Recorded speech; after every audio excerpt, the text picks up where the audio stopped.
السلام علیکم ناظرین گرامی۔ جن لوگوں کے چھوٹے بچے بستر میں پیشاب کر دیتے ہیں یا وہ بزرگ جو نماز پڑھنے جاتے ہیں اور پیشاب کے قطرے نماز کا وضو ٹوٹ جاتا ہے، تو ان حضرات کے لیے بہترین نسخہ ہے۔ آپ اس کو بنا کر استعمال کریں، انشاءاللہ العزیز اس مرض سے نجات پائیں۔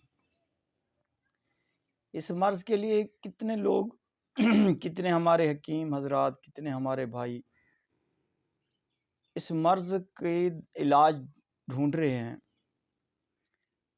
تو یہ بہترین آسان نسخہ ہے، کسی حکیم کے پاس آپ کو نہیں ملے گا۔ آپ اس دوا کو بنا کر استعمال کریں، انشاءاللہ شفا ملے گی۔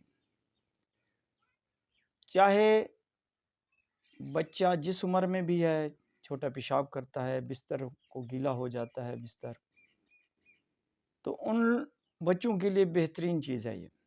تو کرنا کیا ہے، آپ نے سفید تل لینے ہیں 100 گرام، مستگی رومی لینی ہے آپ نے 30 گرام،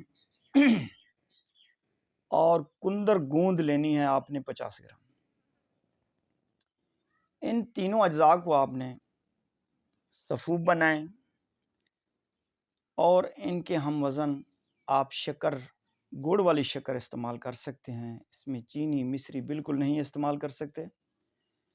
تو آپ اس کو آدھا چمچ رات کو پانی کے ساتھ اور صبح پانی کے ساتھ کھانا کھانے کے آدھا گھنٹہ بعد استعمال کریں۔ اگر بزرگ ہے تو اس کو چھوٹا چائے والا چمچ استعمال کریں، انشاءاللہ العزیز یہ 7-8 دن کھلانے سے بچہ بستر میں